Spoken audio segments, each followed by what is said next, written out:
Culture Soccer.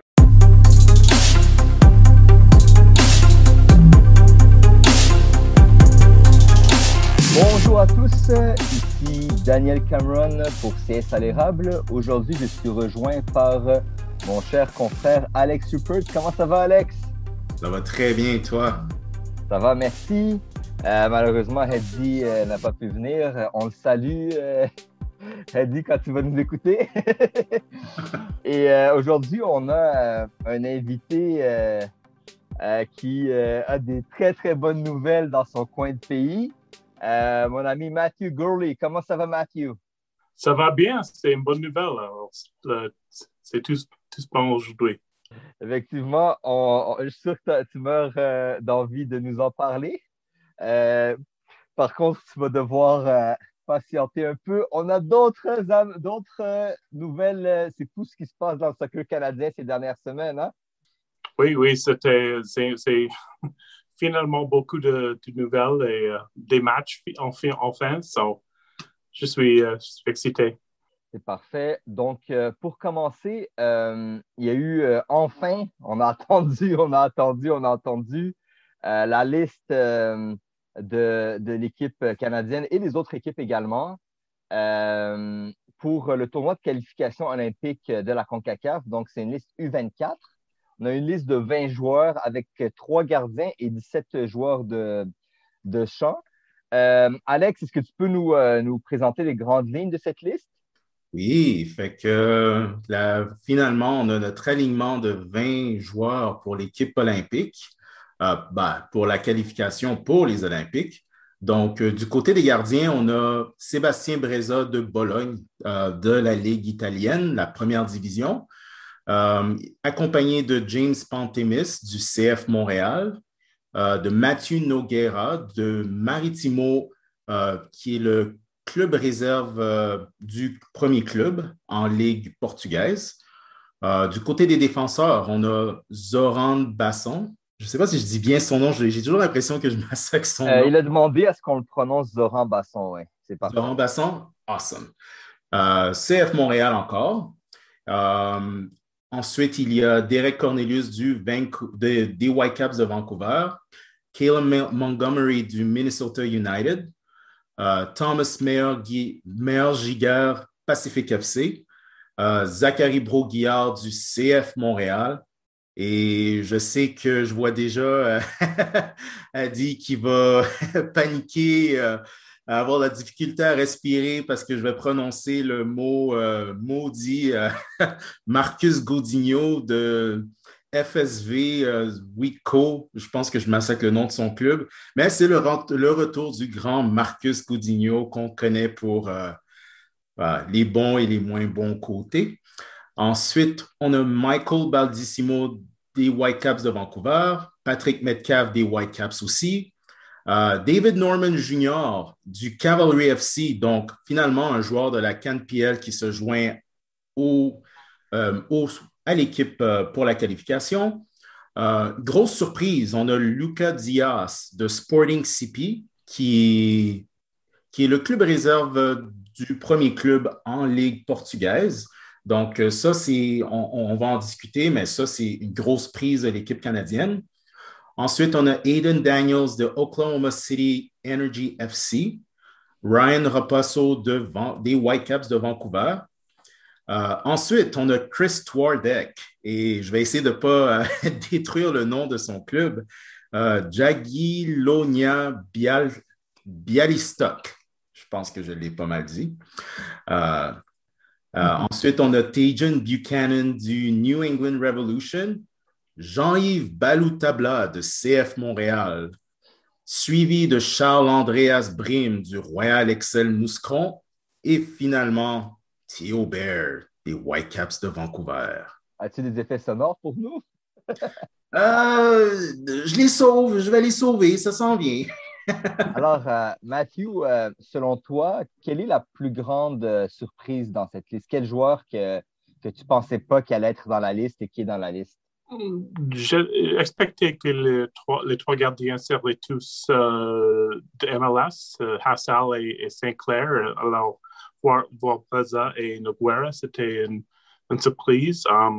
Aucune idée que Aiden Daniels serait là et peut-être Metcalf aussi, mais on manque 7 joueurs peut-être de Toronto FC. Alors, on n'a pas Okello, Schaffelberg, Nelson, Priso. On manque beaucoup au milieu de terrain. Alors, on devrait trouver des milieux de terrain n'importe où. Alors, ils sont des joueurs qui sont plutôt âgés, sont 23 ans ou peut-être 24 ans. Pour moi, c'est la plus grosse surprise. Oui, c'est vrai que pour le joueur de TFC, ça a causé un gros trou. Pour rappel, pour nos auditeurs, Toronto FC a refusé de libérer ses joueurs. Également, comme tu l'as mentionné, les gardiens, il y a eu Sinclair. Hassel, ce que j'ai cru comprendre, c'est que le club a dit qu'il était plus ou moins blessé, là. Je sais pas si c'est une blessure diplomatique. Et pour Sinclair, ben, peut-être qu'on va le voir avec l'équipe première. Oui, je crois que c'est clair et peut-être Gutiérrez serait avec le Go Club pour la qualification pour la Coupe du Monde. Et je crois aussi que Shamit Chom est blessé, alors c'est l'autre qui serait là idéalement, mais c'est pas mal compliqué. Effectivement, dans les circonstances actuelles. Et toi, Alex, c'est qui tes plus gros, tes surprises dans la liste, les absents aussi qui étaient dans la liste préliminaire? OK. Plus grosse surprise, ben. Tu sais, je regardais la liste, puis j'ai vu Marcus Godinho qui était là. Fait que je suis comme un peu tombé en bas de ma chaise. J'ai comme fait Oh my God! Yeah, that was my reaction. Fait que j'ai fait My God. Puis, tu sais, tu sais, on va donner une chance à Marcus Godinho. Fait que j'ai comme fait OK. Tu sais, ça fait 2 ans. Peut-être qu'il mérite de se faire pardonner, peut-être qu'il s'est racheté. Fait que j'ai été voir ses performances. Puis, très peu de temps de jeu pendant l'automne 2020. Il avait été ennuyé par des blessures. Puis en 2021, il a seulement joué 2 matchs sur 10 avec son club, donc très peu de minutes. Fait que, tu sais, c'est difficile de justifier pourquoi on a appelé Godinho. Euh, Fait que ça, ce serait ma plus grande surprise.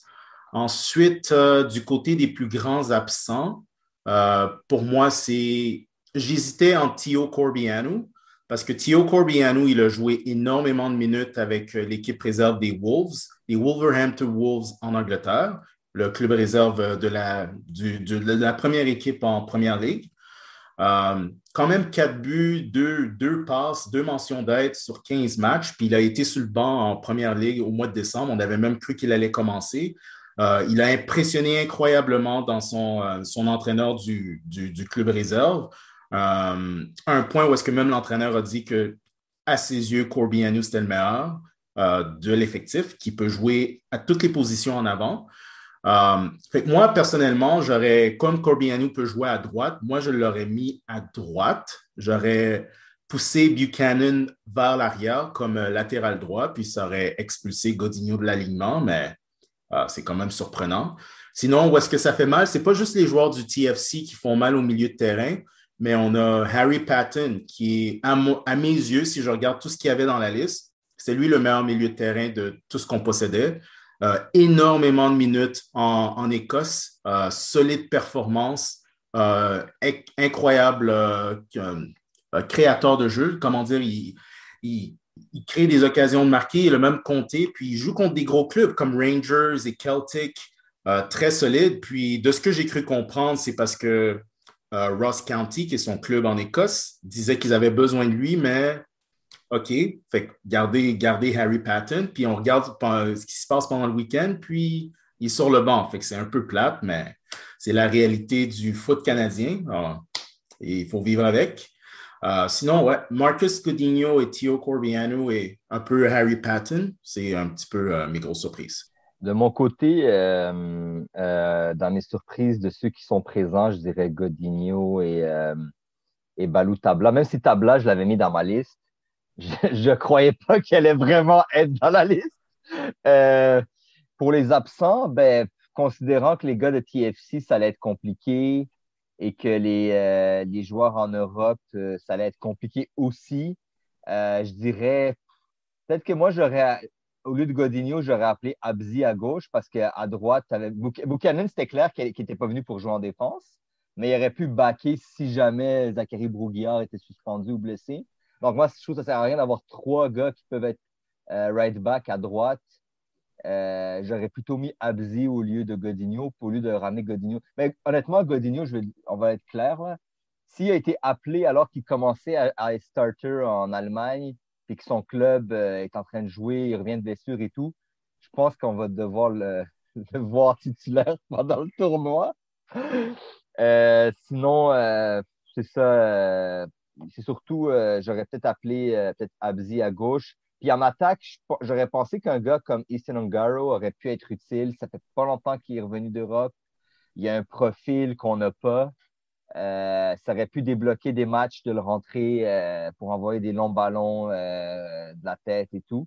Mais bon, chaque entraîneur a son style de jeu, je peux comprendre. Là, le premier match, ça va être contre le Salvador le 19 mars. Matt, est-ce que tu as eu l'occasion de voir un peu les listes des autres équipes? Oui, effectivement. El Salvador et aussi Honduras ont beaucoup d'attaquants qui sont peut-être difficiles. El Salvador ont Romero, le gardien, qui a gagné le tournoi collégial aux États-Unis, et je crois en dernier, qui a même fait que Sinclair a fait avec Maryland. Alors, c'est peut-être un pas mal gardien debout. L'entraîneur est Hugo Perez, qui était un Américain. Mais je crois que c'est pas son fils, mais Josh Perez de LAFC, ou peut-être Galaxy, non, LAFC, serait un attaquant. Il y a des joueurs qui sont pas mal avec El Salvador. Je crois Honduras serait le favori dans notre groupe, mais c'est difficile à connaître. Les équipes manquent beaucoup de joueurs. Costa Rica, les États-Unis, pour moi, Mexique, c'est clairement la meilleure équipe qui serait là, et c'est en Mexique, alors je crois qu'ils vont gagner facilement, mais pour la deuxième place, c'est difficile à dire. Et toi, Alex, est-ce que tu penses quoi des autres équipes du groupe et des équipes autour du tournoi en général? Ben, je pense que ça va être un tournoi très difficile parce que on compose dans notre alignement avec beaucoup de joueurs qui n'ont pas vu de minute depuis quelques temps. Pendant que, tu sais, les équipes d'Amérique centrale, mais tu en as beaucoup qui jouent dans leur propre ligue. Fait qu'ils voient, tu sais, ils ont des minutes. Le Mexique, comme Mathieu disait, c'est clairement les favoris. Les Américains, ben, tu sais, si tu regardes leur alignement, c'est très lourd de joueurs qui proviennent de la MLS. Ça fait quand même un bout qu'ils n'ont pas joué. Fait que c'est difficile à évaluer. Euh, bon, ben, dans notre groupe oui, le Honduras, ça va être très difficile. Le Salvador aussi. Je ne vais même pas sous-estimer Haïti parce que avec l'historique, je ne m'amuserai même pas à faire ça. Mais, tu sais, si ben, je sais qu'on va enchaîner avec le 11 partant, mais, tu sais, on a été intelligent de faire venir des jeunes joueurs qui ont l'expérience senior pour compenser. Fait que peut-être que c'était comme on dit, le equalizer, c'est comme notre façon de dire, OK, ben, peut-être que si on amène l'expérience senior dans l'équipe U23, ça va peut-être aider à compenser. Moi, c'est plus le milieu qui me fait peur, mais est-ce qu'on va aller aux Olympiques? Je ne sais pas, je pense. Je suis pas bon. Avant, je disais que ouais, on est capable, on va passer à travers, on peut battre les Américains. Les Américains sont prenables parce que c'est pas la même réalité que le club senior. L'équipe U23 a quand même eu son lot de difficultés, mais ça va pas être facile. J'ai pas de gros espoirs pour ce tournoi. Intéressant. De mon côté, j'ai vu un peu les autres équipes, ben pas un peu, j'ai vu les autres équipes. Le problème du Canada et des États-Unis, c'est que les deux se retrouvent avec le même problème. C'est soit tu appelles des gars qui jouent en Amérique du Nord et qui ne sont pas 100% fit, soit tu appelles des gars qui sont fit en théorie en Europe, mais les seuls que les clubs vont accepter de te libérer, c'est ceux qui jouent pas. C'est pour ça qu'on se retrouve avec les deux gardiens d'Europe, parce que leurs clubs ont accepté, mais si leur club a accepté de les libérer, c'est pas pour rien, là. Parce qu'ils considèrent que c'est une meilleure expérience pour eux d'aller faire un tournoi au Mexique et de pas jouer que de rester dans leur équipe réserve. Même chose pour Charles-André Abrime et compagnie. Là. Charles-André Abrime, il joue pas beaucoup cette année. Le seul que je suis surpris, c'est Marcus Godinho, mais c'est un club de troisième division. Donc, ils se disent, ben, pour une fois qu'on a un joueur qui participe à une compétition internationale, peut-être qu'on pourra le vendre à la fin de la saison. Non, non, mais c'est vrai. Tu sais, les clubs, ils veulent faire du cash. Là. C'est ça le business du soccer mondial. Donc, c'est un peu ça le problème. Haïti, j'ai vu qu'il y a beaucoup de joueurs qui sont aux États-Unis ou en Europe, mais on ne les connaît pas plus que probablement le sélectionneur ne les connaît. Donc, ça ne sert à rien de faire des spéculations sur leur niveau. C'est un peu une Twilight Zone parce que beaucoup de joueurs, on ne les a pas vus depuis longtemps. Puis, on ne connaît pas du tout, mais pas du tout leur état de forme. Donc, je pense que le premier match, toute équipe confondue, ça ne va pas être beau à voir dans beaucoup de pays, là. Sinon, Matthew, est-ce que tu pourrais nous faire l'honneur de présenter ton 11 partant pour le match contre le Salvador? Moi, j'aime Breza, mais j'expecte que ce serait Pantemis. Cornelius peut-être joue chaque minute de chaque match. On commence avec Meilleur Giguère comme partenaire, mais j'aime Montgomery beaucoup. J'ai joué dans USL l'an dernier et j'espère qu'il peut jouer avec Minnesota cette année. On verra. Bassong et Bourguiard sur l'aile, défenseur. Baldissimo, milieu de terrain avec probablement Norman pour commencer, mais je veux Diaz au 10 pour juste de curiosité. Il est juste, je crois que son fête est janvier, mais il est 18 ans. C'est très jeune pour cette groupe, mais il a beaucoup de qualités quand même. Theo Bair et Buchanan sur le droit et Table ou Twardek, je ne suis pas sûr. Je veux que Table envoie le Table qui joue comme nous tous savons qu'il peut jouer. J'espère. Il y avait quelques années qu'il n'était pas le meilleur, mais je crois que Balou peut faire un travail. J'espère. Et toi, Alex? Ben, pour mon 11 partant, ben, j'ai été un peu fort parce que moi, j'aime ça partir les tournois de façon forte et envoyer un message. Dans les buts, ben, moi, j'aimerais bien voir Breza. Parce que je vais toujours partir du côté où est-ce que oui, Breza joue pas, mais il est quand même avec le premier club en Serie A, puis il s'entraîne avec eux. Fait qu'il a quand même une certaine forme. Sur les latéraux, pour les latéraux, mais à gauche, Basson, c'est sûr.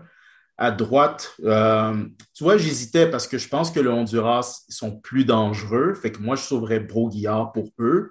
Puis je verrai qu'est-ce que Godinho peut faire à droite contre le Salvador. Pour la défense centrale, Cornelius et Montgomery, pour moi, c'est un no-brainer. Puis je trouve ça quand même étrange parce que quand tu regardes, tu sais, admettons que j'aurais mis Broguillard à droite, tu regardes le quatuor défensif, c'est l'inverse de l'équipe nationale parce que l'équipe senior, on a des gros points d'interrogation à la défense. Puis quand tu regardes Cornelius et Montgomery en défense centrale, tu sais que le Canada, ça va être une équipe qui va être très difficile à battre défensivement. Il y a beaucoup d'expérience, très organisée, à un bon niveau. La question, c'est le conditionnement physique, bien sûr. En milieu de terrain, Baldissimo, je l'ai trouvé fantastique avec Vancouver. On va espérer qu'il puisse répéter puis qu'il a la forme pour le faire avec l'équipe. Je pense que moi, je vais le jumeler avec Patrick Metcalf parce que tu recherches une certaine chimie entre les deux, puis ils ont joué ensemble, puis ils pratiquent ensemble. Ensuite, en avant d'eux, je mettrais Lucas Diaz parce que ne faut pas oublier il a quand même été invité par le Portugal. Fait que le Portugal a quand même des yeux rivés vers lui, puis ça veut dire beaucoup. Donc, il a des belles qualités, puis nous, c'est à notre avantage de lui donner beaucoup de temps de jeu, puis essayer de le convaincre que tu as un futur avec le Canada. Buchanan, c'est sûr. c'est sûr que Buchanan doit jouer. On a besoin de vitesse, expérience, technique à droite.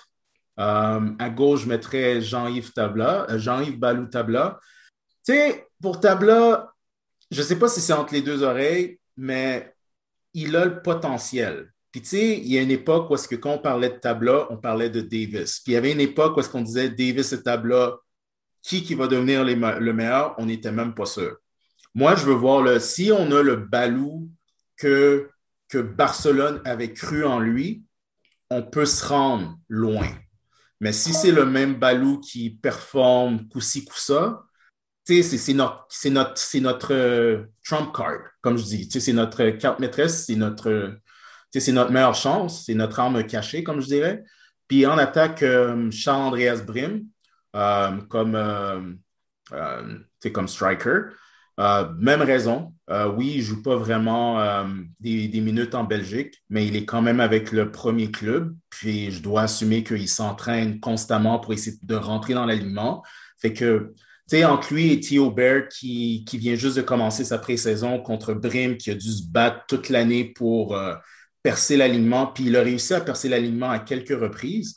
Je pense que Brim peut apporter quelque chose d'intéressant. Puis, je crois qu'il a marqué pour le Canada pour l'équipe senior, puis il avait impressionné. Donc, je pense que Brim peut vraiment se démarquer. Je dirais tu sais, comme on dit, je perds mes mots. Tu sais, pas consolation, mais je veux dire, moi, je pense qu'on pourrait parler de Chris Twardek parce qu'il joue en première division polonaise en Pologne. Puis il est avec le premier club. Il a joué 90 minutes. Il a eu 6 minutes. Il a quand même travaillé très fort en Irlande pour monter en Pologne. Pologne, ce n'est pas un mauvais niveau. Moi, je pense qu'il est vraiment fit. Son conditionnement physique devrait être à point. Puis lui, je l'utiliserai plus contre le Honduras. Mais pour le 11 partant contre le Salvador, that's what I have. Intéressant. Moi, je vais aller avec mon 11 partant. Je vais y aller avec un peu de réalisme et non seulement ce que je voudrais. Je pense qu'on peut avoir. Honnêtement, il y a beaucoup de gars en Europe que je ne les connais pas, fait que je ne peux pas vraiment les mettre. Mais je dirais Pantémis, gardien. Je pense que Biello va lui laisser sa chance, il le connaît bien. À droite, je pense que c'est Godinho qui va commencer le tournoi. Même si j'aimerais bien voir Zachary Broguillard, je pense que ça va être Godinho qui va commencer le tournoi. Il est fit en ce moment. Au centre, Thomas Meyer-Giguère, Derek Cornelius. À gauche, Bassong, pas vraiment le choix. Milieu défensif, Baldissimo en 10. Moi, je dirais un 4-4-2 avec 4-4-2 losange avec Baldissimo, milieu défensif, Lucas Diaz en 10. À droite, Tejan Buchanan. Et à gauche, Balou Tabla, comme il connaît bien Bassong. Et en deux pointes, je mettrais Brim et Theo Bair. Parce que les deux ont joué ensemble avec l'équipe nationale l'année passée dans le camp de janvier. Un 4-4-2 comme ça, je pense qu'on peut faire du mal à bien des équipes. Mais je suis sûr que je me trompe, alors c'est ça qui est ça. Alors, on va suivre tous les matchs sur One Soccer cette semaine. J'attends ça avec impatience. Sinon, il y a eu récemment des nouvelles, il y a plus qu'une semaine, concernant une éventuelle deuxième division au Canada. On parlait de conférences Est-Ouest, de clubs de PDL, d'anciennes PDL, de USL League One, qui pourraient se joindre à ça, de joueurs qui jouent dans le circuit universitaire qui pourraient jouer dans cette ligue-là l'été comment dire, avec un calendrier qui permettrait à ces joueurs-là de venir participer, de retourner après à leur université pour leur période. Je veux savoir en premier, Matthew, est-ce que tu penses que c'est réaliste comme projet? Je suis pas sûr. C'est beaucoup de scepticisme pour commencer. Ça commence pour moi avec le Saskatchewan Soccer Series. On cherche les clubs pour jouer des matchs exhibition. C'est Foothills, c'est peut-être Edmonton Scottish, TSS Rovers à Burnaby en Colombie-Britannique, peut-être FC Manitoba. Alors, on dit pourquoi une ligue avec ces équipes sont plus formales, mais combien de spectateurs doivent arriver pour fonctionner? C'est 2000, c'est 3000, est-ce qu'il y a 2000 personnes qui peuvent voir, Edmonton Scottish, qui est environ amateur, je ne suis pas sûr.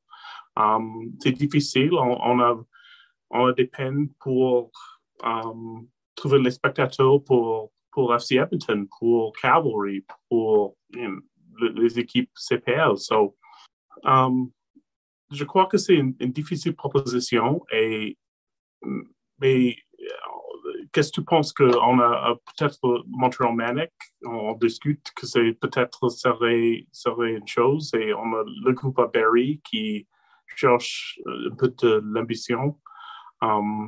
C'est une grosse... La distance, pour moi, c'est aussi une considération. C'est serait cher pour déménager avec pas trop des expenses pour les jours, mais c'est difficile. Ouais, mais pour la deuxième division, je partage ton point de vue. Je suis un peu sceptique là-dessus parce que pour plein de raisons. Premièrement, on parle de division 2, mais ça ressemble vraiment à une division 3. Je vois même pas. Je sais qu'il y avait eu une enquête, une étude de Soccer Canada pour la possibilité d'une division 2 au pays. J'ignore c'est quoi les modalités pour qu'une ligue comme ça fonctionne, mais de ce que j'ai lu de ce que j'ai lu de ce qu'on dit de la division 2, j'avais écrit un article sur la division 3 en Colombie-Britannique, puis de ce qu'il parle, c'est pas mal la même chose. 4 mois, régional. J'avais feuilleté le livre de BC Soccer, puis il disait que ça coûtait 60 000 pour faire fonctionner un club. Les salaires ressemblent un peu à quoi on parle de cette division-là. Comment tu vas obtenir une sanction de Soccer Canada en division 2? J'y crois pas. Moi, je pense que ça devrait être, s'ils veulent faire une division 3 dans les prairies, je trouve que c'est une meilleure idée. Division 2, c'est trop tôt parce qu'à mon avis, OK, ça c'est ma ligne de pensée. Fait que la CPL, elle fonctionne comme qu'elle est avec les salaires puis tout ce qui s'est dit sur les salaires, mais c'est une nouvelle ligue. Fait que la CPL, moi, je la vois comme 1.0. Puis, tu sais, tu veux construire ta CPL pour qu'après la Coupe du Monde, elle devienne 2.0. Fait que là, moi, dans ma tête, je me dis que tu veux que la CPL fasse la démonstration qu'avec des budgets de 1.0, ça peut fonctionner. Fait que ta division 2, tu veux quels est les budgets de la CPL en date de 2019. Fait que là, si tu pars une division 2 en 2022, puis la CPL va être seulement à sa 3e saison, moi, je pense que la CPL est beaucoup plus en avant, mais le problème, c'est que ton écart de jeu entre la division 3 et cette supposée division 2, moi, ça me pose problème. C'est comme, où est-ce que tu vas aller chercher les partisans? Parce que là, tu enlèves des partisans possibles à des équipes qui sont déjà en division 3, surtout en Colombie-Britannique. C'est bon pour les prairies, mais moi, je pense que ce n'est pas une bonne chose pour la Colombie-Britannique, pas pour l'instant. Les prairies, oui, ça vient combler un trou, mais moi, je ne crois pas à la division 2. Puis, de toute façon, une vraie division 2 devrait être nationale. Le format régional, pour moi, c'est pas comme ça que tu vas attirer le genre de prestige que tu as besoin pour que ta ligue soit en santé. Puis, tu sais, que ça soit fait indépendamment de la CPL. Puis, comme Mathieu disait, mais tu sais, si tu es Foothill, tu sais, déjà que Cavalry, bon, les billets à Cavalry sont très, très chers en partant. Mais là, tu sais, c'est comme, est-ce que je vais aller voir Foothill? Est-ce que je vais aller voir Calgary? Est-ce que je vais aller voir Edmonton Scottish ou je vais aller voir FC Edmonton? Puis je pense qu'FC Edmonton a besoin des fans. Là, tu as Valor contre FC Manitoba. Ça devrait être fait avec la CPL. Puis je pense que la CPL a un plan. Ils ont une idée, ils ont une stratégie. Ils savent où est-ce qu'ils veulent s'en aller. Ils veulent que la CPL s'en aille 2.0 avant de lancer une division 2. La division 2, j'y crois pas. Moi, je pense que c'est une division 3, puis ça devrait rester dans les prairies, puis tu construis là-dessus, puis tu travailles avec la CPL pour le futur. Intéressant. Moi, je pense que le projet tel qu'il est présenté est réaliste, dans le sens qu'il comble un besoin, notamment que les équipes de USL League. En fait, on dirait que c'est une ligue qui est faite sur mesure pour les équipes de USL League One. C'est carrément ça, en voulant intégrer d'autres marchés. Est-ce que c'est vraiment ça qu'on veut comme Division 2, une saison de 3 mois pour les joueurs universitaires? Je ne sais pas. Je me pose la question. Moi, j'ai écrit un article il y a 1 an à peu près sur la Division 2, puis c'était pas ça ma vision de la Division 2. Surtout pas un truc qui va un peu genre, ça comble un besoin, mais est-ce que j'aurais aimé qu'il y ait une meilleure synergie avec la Division 1, avec ou sans ProRel. Tu sais, ProRel, c'est une chose, puis Division 2, c'est une autre chose. Tu sais, ProRel, c'est quelque chose qui, c'est dans une question de valeur, puis une question de, tu sais, quand on suit le soccer européen et tout, on rêve de ProRel. Dans les faits, moi, je suis prêt à envisager des scénarios avec ou sans parce que je suis conscient de la dynamique canadienne. Je ne suis pas super convaincu du projet, mais c'est surtout ce qui m'embête, c'est puisque ça va pas être avec CSB et la CPL, comment tu vas faire pour le airline sponsor? Comment tu vas faire pour le broadcasting? J'ai beaucoup de points d'interrogation en ce moment. Puis j'aimerais en apprendre davantage peut-être dans les prochaines semaines, mois, et voir où ça va nous mener. Mais moi, j'avais une autre vision de la Division 2. Tu sais, ça, c'est peut-être une autre discussion parce que chacun en a probablement une vision de la Division 2, mais la mienne, tu sais, j'en ai déjà parlé souvent, c'était pas ça ma vision de la Division 2 là. Mais on verra dans les prochaines semaines. Toi, Matt, tu penses que qui pourrait, si c'est ce qui a été annoncé pourrait se confirmer, tu verrais quel club, parce qu'il y a eu des noms là, qui sont sortis. Toi, tu penses qu'on pourrait voir qui te parlait tout à l'heure de FC Manitoba et tout, tu verrais qui d'autre sinon?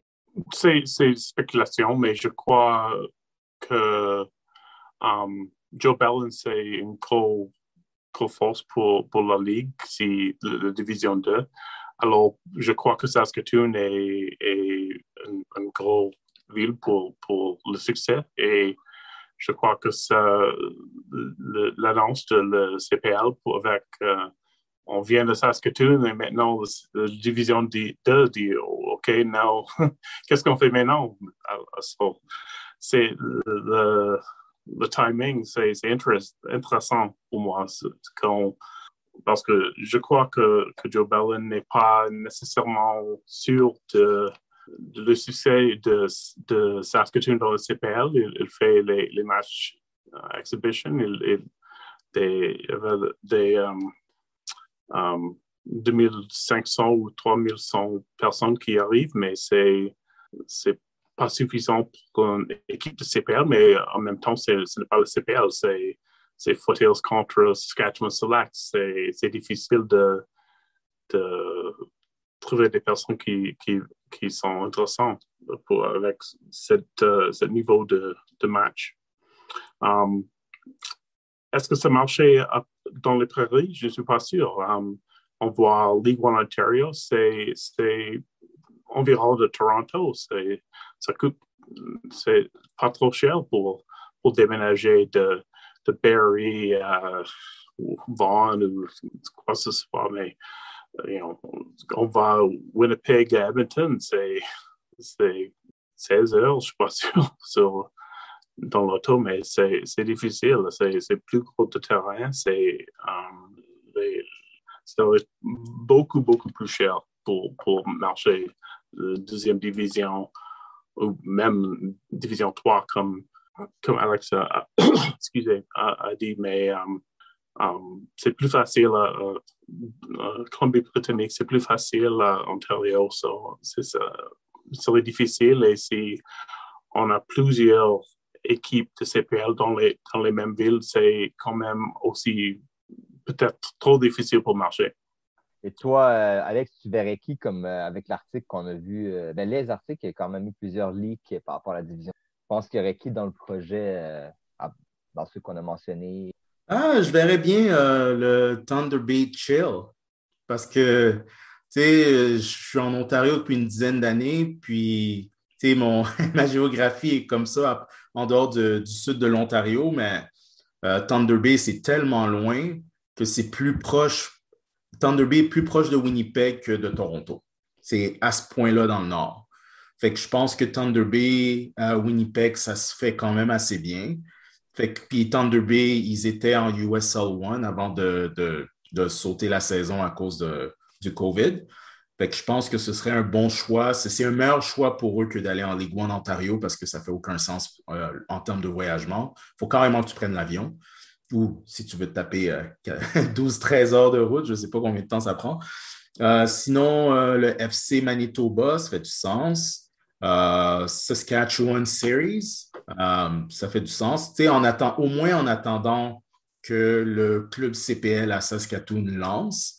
Là, je pense que si Joe Bellin veut continuer dans cette voie, peut-être explorer, tu sais, aider à grossir le foot en Saskatchewan, peut-être en l'établissant à Regina je ne connais pas beaucoup ma géographie de la Saskatchewan. Il y a deux autres villes à peu près de 30-40 000 habitants, n'est-ce pas, Matt?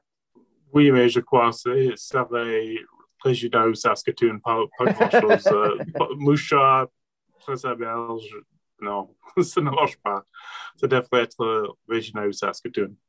Ouais, puis tu sais, comme Mathieu, il disait, mais même si tu voudrais faire une D3, parce que la D2, j'y crois pas, de Thunder Bay jusqu'à Edmonton, Edmonton Scottish ou Foothills, le voyagement, puis tu n'as pas de sponsor, tu n'as pas le même type d'investissement, tu n'as pas t'as pas les mêmes ventes, tu n'as pas les mêmes revenus de billetterie, tu n'as pas la télévision, tu n'as pas les revenus médias. How? Like, comment tu vas faire? Puis là, je ne parle même pas de BC parce que moi, je pense que BC ne devrait pas être là-dedans. Je pense que British Columbia devrait se concentrer sur la nouvelle Détroit qu'ils veulent lancer. Puis Ligue 1 Ontario, sérieusement, avec les expansions qu'ils font en dehors du GTA, c'est mieux de laisser cette ligue-là prendre la place dans le sud de l'Ontario. Est-ce qu'on a besoin d'une D2 nationale? Oui, mais c'est trop tôt. Je pense que la CPL doit grossir pour pour créer ce vide où est-ce que tu arrives un jour où est-ce que tu n'as pas le choix d'avoir une D2. Sinon, dans les prairies, moi, je verrais plus des D3, des divisions 3 provinciales. Pour moi, ça fait plus de sens parce que c'est plus petit. Tu peux concentrer ça dans les marchés entre Regina et Saskatoon, puis faire quelques villes aux alentours, puis le temps de voyagement est plus court. Tu peux avoir 6 clubs, 7 clubs, fine. Puis tu fais un genre de méga Memorial Cup à la fin de l'année. Moi, ça fait plus de sens. Mais un D2 de Thunder Bay à Kelowna, non. Non. Non, Victoria à Thunder Bay, non, bro. Non. Ben, encore une fois, moi, c'est pour ça que j'ai dit que c'était pas ma vision de la Division 2, parce que Est-Ouest, de la manière dont ça va être inéquitablement réparti, ce serait pas une très bonne idée. Moi, je pense que on aura peut-être les 5 clubs qui étaient en USL League One, c'est-à-dire TSS Rovers, Victoria Highlanders, Foothills, FC Manitoba, Thunder Bay Chill, peut-être avec Edmonton Scottish, peut-être une équipe en Saskatchewan. Est-ce qu'à court terme, on aura d'autres équipes en Ontario, au Québec? Ça, c'est intéressant, comme a dit Matthew, avec Barrie qui ont l'air ambitieux. Il y a le Manic qui a l'air ambitieux aussi. Ça serait intéressant, peut-être quelque chose à Ottawa. C'est peut-être même que embarquer peut-être les clubs de MLS, leur proposer une équipe réserve là-dedans pour éviter, ça ne sera pas très coûteux pour eux. Puis l'histoire du voyagement, moi aussi, ça m'intrigue, mais en même temps, je me dis, les clubs de USL League 2 payaient déjà cher pour des voyages aux États-Unis dans une ligue qui ne rapportait pas d'argent. Donc, avoir des vols au Canada, peut-être que ça revient au même pour eux. Là. Je me questionne, j'ai pas la réponse. De toute façon, je suis pas mal sûr qu'on aura beaucoup de temps pour en reparler dans les prochaines années. C'est un sujet qu'on va devoir suivre avec intérêt. Peut-être aussi que la Canadian Premier League va répondre elle aussi avec une proposition de deuxième division. Là. On ne sait pas comment ça va évoluer dans les prochains mois/années. Et là, le moment est arrivé pour la grande annonce, surtout pour notre ami Matthew. Dieu sait comment j'étais content pour vous. Je t'ai écrit tout de suite après Matthew, on a besoin de toi au prochain épisode. Il n'y a pas de discussion. Je ne t'ai même pas demandé est-ce que tu es disponible. J'ai dit Matthew, on a besoin de toi. We need you. C'était ton devoir de représenter ta province. Alors, le jeudi dernier, c'est-à-dire le jeudi 18 mars 2021, les comptes des médias sociaux de la Canadian Premier League nous a offert un teaser pour laisser entendre qu'il allait avoir une équipe qui se rajoutait dans le Zoom, un invité qui se rajoutait dans le Zoom call. Et là, je pense, 1 heure ou 2 après, ils ont annoncé qu'il allait avoir une annonce le lendemain à 11 h, heure de l'Est. Et l'annonce, là, pendant toutes ces heures-là, beaucoup de monde ont souffert d'insomnie, ont souffert d'improductivité à leur travail. Ça a été très difficile pour les fans du soccer canadien. Tout le monde est allé de spéculation en spéculation. Et là, la nouvelle est arrivée. Il y a un projet d'avoir une équipe à Saskatoon conditionnelle à la construction d'un stade pour le soccer. Alors, dis-moi, Matthew, toi qui as suivi les Saskatchewan Soccer Summer Series, qui a écrit des articles sur la candidature de Saskatchewan, comment tu as réagi? C'était une grande surprise. Pour moi, initialement, je croyais c'est Québec, peut-être Montréal, mais le matin, on avait croyé que c'est peut-être nous, alors c'était intéressant. Il y avait dans novembre, je crois, que Rob Notenboom, qui fait le podcast From the Black Hole, il avait réalisé qu'il y a un groupe Living Skies Sports Entertainment, qui est évidemment, on connaît maintenant que c'est Al Simpson. Et elle était une partenaire avec Joe Bellin, mais on a la pandémie et Joe Bellin Joe Bellin est vraiment prudent, peut-être trop prudent. Est-ce qu'il est intéressé en le CPL? On n'est pas sûr. La deuxième division, c'est peut-être plus réaliste pour Joe, mais Al, c'est clairement, il veut une équipe CPL, alors il a créé son groupe pour lui. Il espère d'avoir les investissements locaux, mais maintenant, je crois qu'il n'y a pas trop. Et on a besoin d'un stade. Alors, c'est un commencement, mais il y a beaucoup, beaucoup de travail avant que c'est vraiment l'équipe à Saskatoon. Mais à ce moment-là, on espère, c'est une bonne nouvelle, mais il y a beaucoup de travail avant que c'est une réalité. Ouais, c'était toute une surprise. C'est vraiment arrivé de nulle part, mais moi, je pense que la Ligue, il voulait pas qu'il y ait des leaks ou des fuites parce qu'on connaît certains individus qui aiment faire des fuites en ligne. Alors, je pense que la Ligue, on dit une seconde, on va faire la surprise, on va être sûr que ça leak nulle part. Mais non, c'est une surprise, oui, agréable surprise.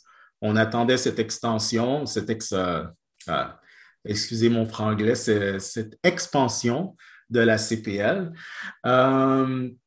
C'est bien parce que là, maintenant, la CPL, dans sa stratégie de croissance, doit aller toucher le plus de provinces possible.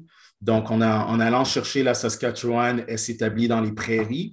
Donc, la population des prairies ont un club derrière qui se rallier. Puis d'ailleurs, la Saskatchewan, c'est une province qui a un historique de vraiment supporter leur équipe sportive.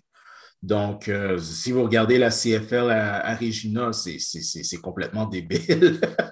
C'est pour ça, le monde qui dit « Ah, mais tu sais, la CPL, les marchés sont trop petits, vous ne pouvez pas remplir des stades. » Je suis comme « Est-ce que vous regardez le foot en Europe? Il y a des petites villes à 300 000 personnes, puis le stade est 35 000 personnes et c'est plein. Puis vous regardez dans les prairies, CFL, le stade est toujours plein pour les Rough Riders. Même chose pour la crosse, le hockey junior. Moi, je n'ai aucun doute que le club à Saskatoon va être un retentissant succès. Et j'ai beaucoup aimé l'intelligence de la Ligue. Je ne pensais pas que la Ligue allait se positionner aussi rapidement en exigeant un stade spécifique au soccer dès le départ comme condition. Puis moi, j'avais toujours pensé que la Ligue dirait, OK, on va essayer de trouver un terrain, on va arranger des estrades, on va essayer de faire let it fly, puis on va essayer d'espérer. Mais non, c'est ça, ça passe inaperçu, mais ça, c'est une évolution dans la façon de faire de la Ligue. Moi, je pense qu'ils ont appris beaucoup de ce qui est arrivé à Halifax, puis je pense qu'il croit en Saskatoon.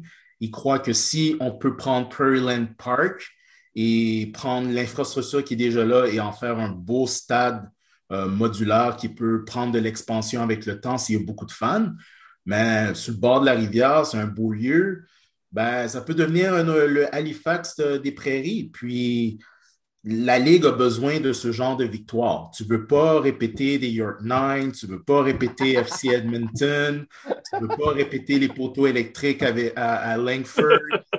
I mean, like, tu sais, pour une fois, tu veux une expansion qui a de l'allure, un beau stade, c'est beau à la télé, les gradins sont pleins. Puis moi, j'ai toujours pensé que, tu sais, il y a beaucoup de monde qui dit, ben, mais tu sais, pourquoi on n'aurait pas de club à Regina? Ben, tu sais, peut-être que les proprios des Rough Riders qui ont un stade puis qu'ils aimeraient bien avoir des dates supplémentaires dans le stade, mais ils ont peut-être besoin de voir le succès à Saskatoon pour dire, ah, si eux, ils peuvent ramasser 7-8 000 personnes avec 14 dates de plus championnat canadien, plus potentiellement CONCACAF League, dans le futur Champions League, tu sais, des dates supplémentaires, puis on connaît le monde de la Saskatchewan, puis une rivalité Regina-Saskatoon, on a peut-être quelque chose là. Tu sais, ça commence avec Saskatoon.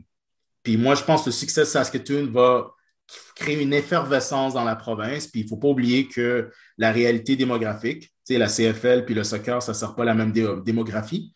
Donc, les plus jeunes en Saskatchewan ils vont vraiment triper sur le foot, donc c'est une bonne chose.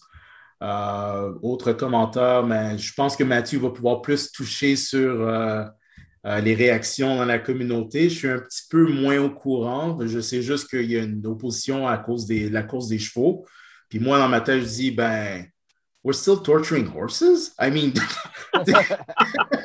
c'est comme, like, what are we doing? C'est comme les pauvres chevaux, là. Je sais pas. C'est comme, moi, ça me laisse complètement indifférent que le sport écosse disparaît. Ça me fait absolument rien. Ben, Mathieu va pouvoir peut-être nous éclairer plus là-dessus. Ils sont pas contents. Je peux dire ça. Il y avait des protestations contre Pearland Park pour l'annulation de la saison équestrienne Marcus Downs en février, avant l'annonce. C'est évidemment un sport cher.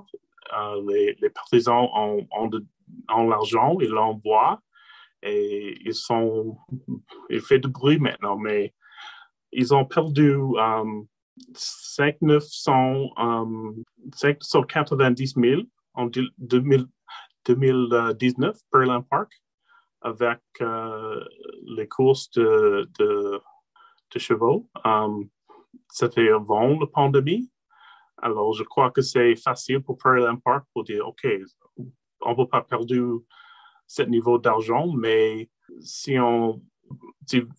soccer vient, on dit, c'est une bonne nouvelle, soccer vient. Pas, OK, les courses de chevaux, ils sont disparus. C'est facile d'être une bonne nouvelle, pas une mauvaise nouvelle, mais la réalité est que les personnes sont pas mal énervées qu'il est 50 ans à Marcus Downs, c'était établi il y a beaucoup de temps. Quand Joe Bellin cherchait un stade, je crois qu'il voulait centre-ville, beaucoup en Saskatoon et aussi à Regina. Et la ville dit on ne peut pas faire centre-ville, ça ne marche pas. Alors, il cherche des autres liens. Et Pearland Park, il y a d'espace. Le stade que Joe pensait, ce n'était pas Marcus Downs, c'était un autre stade qui c'est plus vieil, je crois. C'est beaucoup de travail pour être fini avec les autres stades modulaires, mais il va beaucoup de travail pour le stade de Marcus Downs, je crois. Il n'y a pas trop de sièges. Il y a l'espace que je crois que c'est juste les banques. C'est pas trop. Peut-être on commence à nouvelle, mais il y a d'espace à Pearland Park pour créer quelque chose. Je crois que c'est pas nécessairement nécessaire pour demolish Marquis Downs. On peut trouver de l'espace si c'est nécessaire, mais je crois que Prairie veut qu'on utilise Marquis Downs pour ce projet. So, je crois que c'est convenient pour Marquis Downs pour embrasser le soccer quand il pousse le course de cheval hors de la facilité. Hors de Prairieland. D'ailleurs, par exemple, Prairieland, j'ai entendu dans l'entrevue de Al Simpson avec le podcast de la Canadian Premier League que Al Simpson a dit que il pourrait dire que tout ça serait prêt pour 2024, mais il a préféré se dire 2023. Mais que si c'est pour 2023, il va falloir commencer à construire le troisième quart de l'année. Il a dit ça comme ça, le troisième quart de l'année 2022. Donc, il va falloir commencer très bientôt les négociations pour la construction, les permis, les plans. Donc, est-ce que tu penses, toi, que c'est réaliste, Matt, pour 2023? Peut-être. Je crois plutôt à 24, à 23, mais on a peut-être au moins un an pour commencer. L'autre chose avec les courses de chevaux, c'est la même chose à Regina. On fait une grosse course proche à le gros stade pour hockey. Et maintenant, c'est 5 rinks de hockey et une grosse facilité intérieure pour soccer. Il n'y a aucune course de chevaux quand même. C'est dommage avec Marquis Downs parce qu'il n'a pas vraiment un espace à la province maintenant, mais il n'y a aucune personne, je crois, à Regina qui dit « Oh, on devrait avoir des courses de chevaux. » Tout le monde joue au hockey et joue au soccer. On oublie c'était là, ce point-ci. C'est 10 ans, peut-être 12 ans à peu près.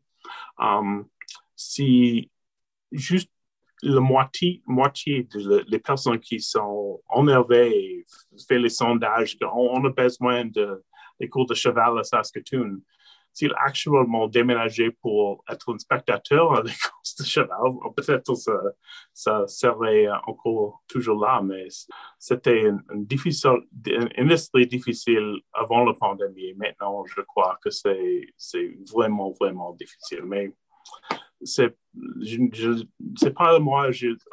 Évidemment, je veux une équipe de soccer. So,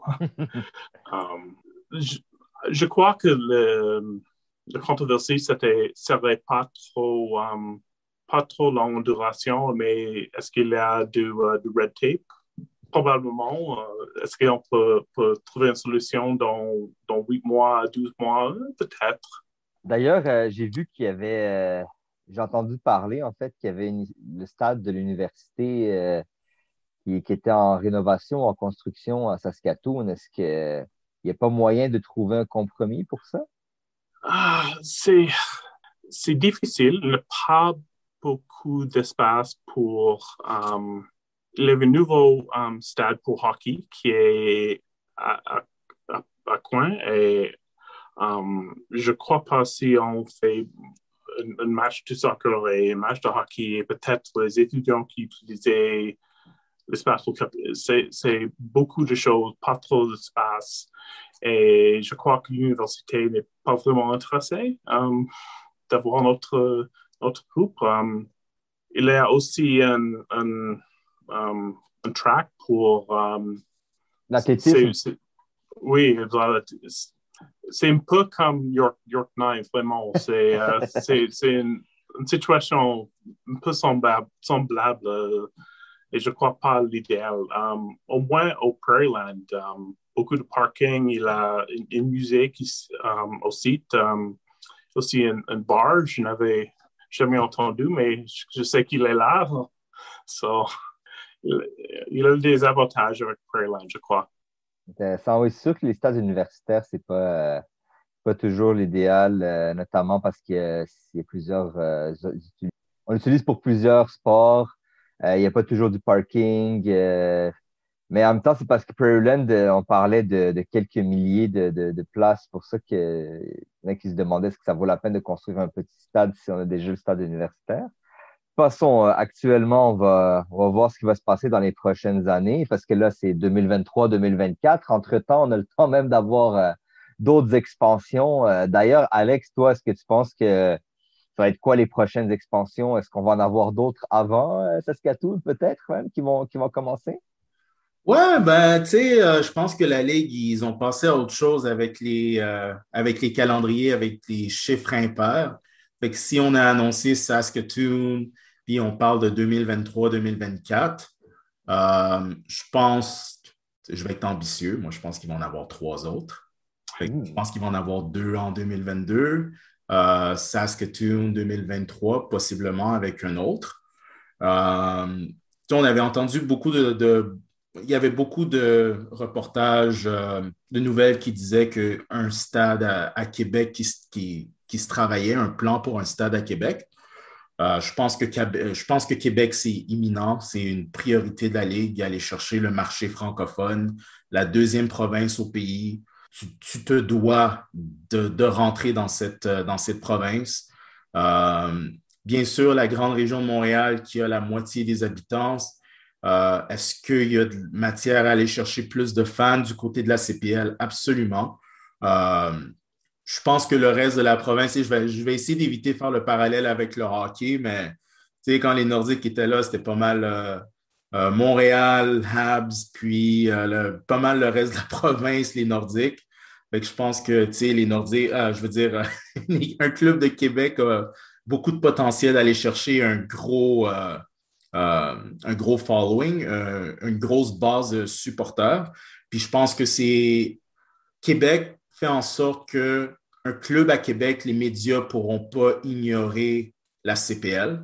Peut-être que les médias montréalais, peut-être, possible, mais je pense que tu as une grosse partie des médias qui vont s'intéresser de beaucoup à la CPL et beaucoup à ce club-là, surtout si l'aspect identitaire, langue et toutes ces choses-là, symboles, c'est bien couvert.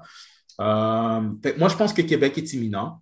L'autre choix logique, c'est sûr, ce serait Montréal, parce que comme je l'ai dit, la moitié de la province est dans la grande région.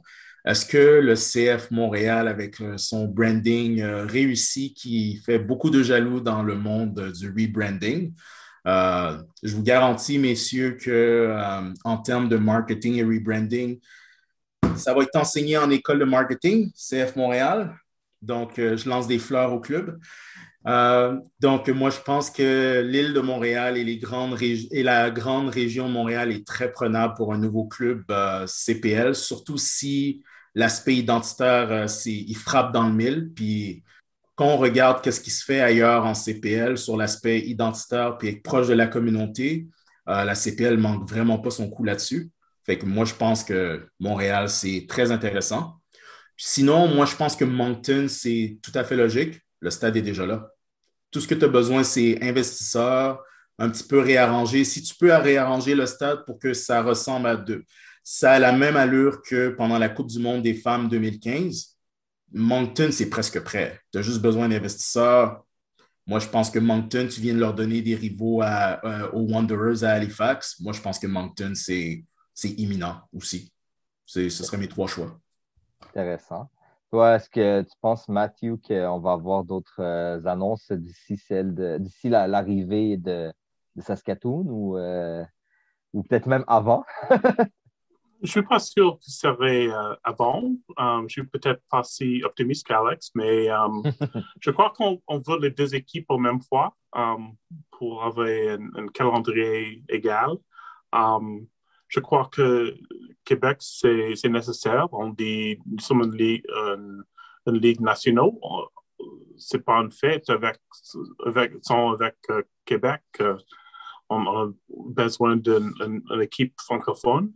Um, je crois que Québec, c'est préférable à Montréal, mais je ne suis pas sûr. Um, J'aime l'idée de Moncton. Je crois que Kitchener et Waterloo est peut-être proche. Il a de populations, est-ce qu'il a un stade? Je crois que non, mais peut-être un jour. une idée que je n'avais pas pensée, mais quelqu'un a mentionné l'île de Prince-Édouard. Alors, peut-être avec les Island Games, le peuple avait, je sais pas le mot, est bien réussi. Et la population connaît le CPL maintenant, je crois. Il n'y a pas trop d'autres choses qui avaient passé dans 2020. Peut-être que c'est une grosse communauté, mais c'est proche et peut-être on a Moncton, Halifax et l'île de Prince-Édouard, peut-être 25-26, pas maintenant, mais c'est une idée que je n'avais pas pensé, mais je pense plus, peut-être il y a de potentiel. Intéressant. Ben, c'est sûr que d'ici là, j'espère qu'on aurait eu quelque chose au Québec ou dans les Maritimes ou dans la région de Vancouver. C'est sûr qu'on peut toujours s'attendre à n'importe quel moment d'une équipe dans le sud de l'Ontario, que ce soit dans le GTA ou même à l'extérieur. C'est très difficile maintenant de prévoir quoi que ce soit parce qu'on l'a vu avec Saskatoon, ça arrive. Il suffit que quelqu'un s'engage et signe et tout, puis tout d'un coup, on a un projet. Donc, j'ai hâte de voir. Mais je suis pas mal sûr que d'ici 2023-2024, il va y avoir au moins une autre équipe pour faire un nombre pair. Si on a réussi à en avoir trois, ben, tant mieux, là. Ça va dépendre de comment on va sortir de la pandémie, comment l'économie canadienne va aller. Il y a tellement de facteurs. Est-ce qu'un club étranger veut venir investir, comme avec Ottawa? C'est tellement de... C'est pour ça que l'expansion, on se met à avoir des rêves très rapidement, mais il y a beaucoup de facteurs et la réalité nous montre chaque fois que c'est pas toujours ce qu'on pense qui arrive, qui finit par arriver. On va suivre ça de très près, mais je voulais te féliciter, toi et tous nos amis en Saskatchewan, Matthew, pour cette grande nouvelle et pour tous les Canadiens et tous les gens qui suivent la Ligue. C'était une bonne nouvelle, mais on espère qu'on aura d'autres bonnes nouvelles dans ce dossier-là et dans d'autres dossiers. Je sais que nos amis Jeff Salisbury, Rob, Lee Cormick, d'autres dont je ne me rappelle plus les noms aussi, des gens que j'ai rencontrés à Montréal et tout. Pas à Montréal, pardon, à Hamilton. Donc, je vous souhaite vraiment d'avoir des bonnes nouvelles dans les prochains mois slash années. Également, Alex, merci aujourd'hui pour ta présence. On a toujours eu des discussions intéressantes. Ouais, c'était super et merci beaucoup, Mathieu, de nous avoir rejoints. Félicitations pour une belle annonce pour la pour la Saskatchewan. Et ce qui est bien dans le foot, on est des rivaux, on est tous contents, mais sur le terrain, on va tous être des rivaux. Je sais que tu vas te moquer de York United, mais en bout de ligne, c'est bien parce que je pense qu'on va gagner à connaître non seulement le club, mais on va gagner à connaître la Saskatchewan. C'est une province que je connais pas beaucoup, mais ça va me donner l'occasion de pouvoir y aller, visiter, voir le monde, voir le stade et vice-versa. Le monde de la Saskatchewan va venir en Ontario, au Québec. C'est la beauté du foot. Ça nous rassemble. Dans notre haine, on s'aime, puis on s'aime dans notre haine. Euh, Mes meilleurs vœux pour un club, je suis très, très, très enthousiaste à l'idée de regarder le club. Merci beaucoup. J'espère après toutes les paroles des trois accords, pour chanter pour le premier match. Oh! Saskatchewan! Tu m'as pris ma femme! Et vous chanterez ça quand il y a un club à Québec qui visitera. Vous pourrez narguer les supporters de Québec en disant ouais, on va vous voler vos femmes puis vos copines. Ouais, disons que j'amènerai pas ma copine en Saskatchewan. Non, je veux pas sous-estimer la compétition, alors. Ben, selon la chanson, c'est Regina le problème. Si c'est à Saskatoon, c'est correct. C'est parfait, Matthew. Alors, plusieurs de supporters de pardon? Non, je dis, on aurait plusieurs de supporters de Regina qui déménageaient à Saskatoon pour le match. Oui, probablement, oui. Donc, ouais, je pense qu'on va suivre le conseil de Alex pour les voyages en Saskatchewan. Merci encore, Matthew. Et merci à tous nos auditeurs et à la semaine prochaine.